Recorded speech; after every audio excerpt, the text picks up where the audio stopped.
Hello दोस्तों आज हम बात करेंगे एक ऐसे टॉपिक से जो कि स्टार्टअप फंडिंग से जुड़ा हुआ है और बहुत सारे ऐसे बडिंग एंटरप्रेन्योर्स हैं।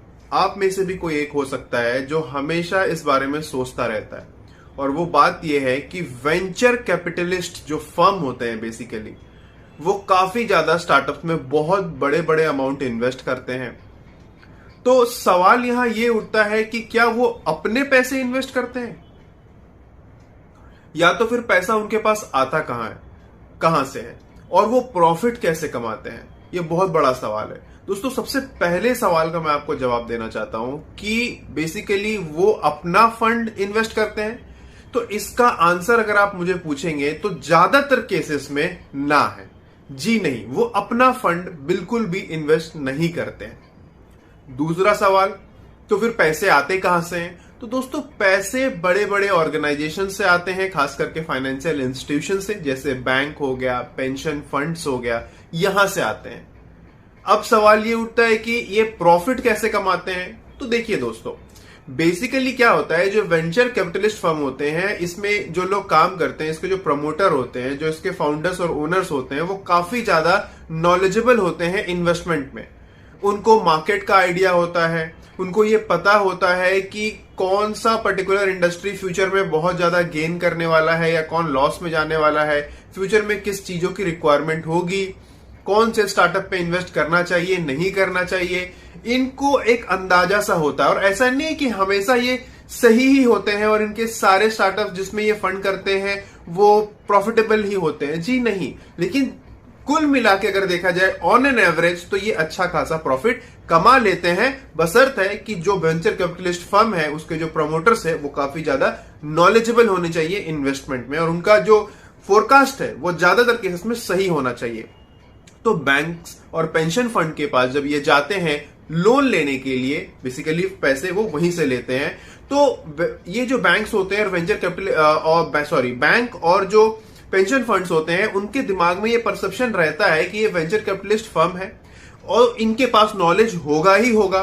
तो उस बिना पर ये उन्हें ज्यादा अमाउंट का लोन दे देते हैं, जैसे 1000 करोड़ का, 2000 करोड़ का, 100 करोड़ से स्टार्ट होता है, 200 करोड़ से स्टार्ट होता है।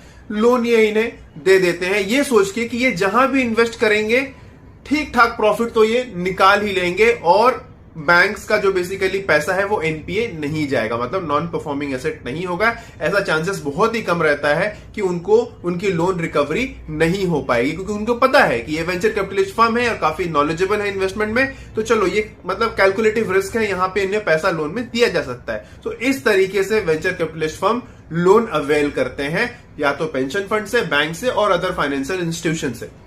प्रॉफिट की बात करते हैं तो जैसे कि मान लीजिए 100 रुपए, मैं आपको समझाने के लिए बता रहा हूं, ज्यादा अमाउंट नहीं ले रहा हूं ताकि आपको आसानी से समझ में आए। मान लीजिए 100 रुपए किसी वेंचर कैपिटलिस्ट फर्म ने किसी बैंक से उधार लिया, लोन लिया, ताकि वो किसी स्टार्टअप में इन्वेस्ट कर सके और बैंक ने मान लीजिए 10% इंटरेस्ट रेट में वेंचर कैपिटलिस्ट फर्म को लोन दिया। मतलब 100 रुपए, अगर मैं एक वेंचर कैपिटलिस्ट फर्म हूं तो मैंने बैंक से 100 रुपए लिया, उसने मुझे 10% इंटरेस्ट में दिया, मतलब एक साल के बाद मुझे यही 100 की जगह 110 रुपया बैंक को वापस करना है।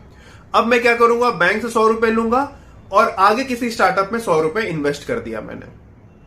अब मैं ऑन एन एवरेज ये समझ के चल रहा हूं कि ये स्टार्टअप मुझे एक साल में आराम से 50% या 100% का रिटर्न दे देगा। और मान लीजिए कि 50% का ही रिटर्न देता है, क्योंकि स्टार्टअप एक बेसिकली देखा जाए तो बहुत ही एग्रेसिव वे में काम करते हैं, बहुत ज्यादा प्रॉफिट करने के लिए काम करते हैं, वैल्यूएशन बढ़ता है स्टार्टअप्स का। तो बेसिकली जब इन्वेस्ट हुआ 50% रिटर्न आया, तो मैं क्या करूंगा, जो 100 रुपए मैंने बैंक से लिया था उसको 110 रुपए वापस करूंगा इंटरेस्ट के साथ। लेकिन मुझे आया कितना है, 100 की जगह 150, क्योंकि 50% रिटर्न आया है। तो जो 40 रुपीज जो मेरा एक्स्ट्रा बच रहा है वो मेरा प्रॉफिट हो गया, मतलब वेंचर कैपिटलिस्ट का वो प्रॉफिट हो गया। अब आपके दिमाग में ये भी सवाल हो रहा होगा कि ऐसा तो नहीं है कि वेंचर कैपिटलिस्ट तो जहां भी इन्वेस्ट करते हैं कि हर जगह पे उन्हें रिटर्न नहीं मिल जाए। बहुत सारे स्टार्टअप फेल होते हैं, बिल्कुल बहुत सारे स्टार्टअप फेल हो जाते हैं, लेकिन कुछ स्टार्टअप ऐसे होते हैं जो इन सारे फेलियर्स का मतलब पूर्ति कर देते हैं। मतलब जैसे कि बहुत सारे फेल हो गए, लेकिन एक अगर प्रॉफिट हुआ, एक का वैल्यूएशन बढ़ा और वो अगर आगे चल के बहुत बड़ा नाम कमाया उसने, तो वो एक ने ही इतना ज्यादा रिटर्न दे दिया कि बाकी फेलियर छुप जाता है। जैसे फॉर एग्जांपल मैं बता रहा हूं दोस्तों कि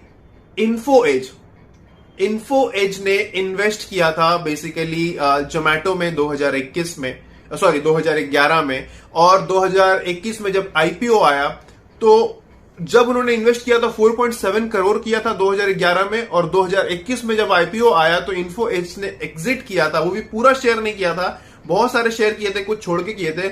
उसके बावजूद भी वो 15,000 करोड़ वापस लेके निकले। कहां 4.7 करोड़ और रिटर्न आया 15,000 करोड़ 10 साल के अंदर। तो आप देख रहे हैं दोस्तों, तो कितने सारे ऐसे भी इन्वेस्टमेंट होंगे इन्फोएज के जो कि बिल्कुल भी लॉस में जा चुके होंगे और वो डूब चुके होंगे स्टार्टअप, लेकिन एक ने ही, जोमैटो ने ही इतना रिटर्न दे दिया कि बाकी लॉसेस रिकवर की तरह हो गए कि चलो लॉसेस हुआ भी तो नहीं, एक ने ही इतना रिटर्न दे दिया कि कोई बात नहीं। तो इस तरीके से प्रॉफिट होता है दोस्तों। बैंक या पेंशन फंड से लोन लेना है, स्टार्टअप पे इन्वेस्ट करना है, बैंक का इंटरेस्ट रेट कम होता है, और मेरे एक्सपर्टाइज के हिसाब से मैं ऐसे जगह पे इन्वेस्ट करता हूं कि अप्रोक्सीमेटली मुझे एक कुल मिला के रिटर्न जो आता है वो 40-50% अप्रोक्सीमेटली आ ही जाता है।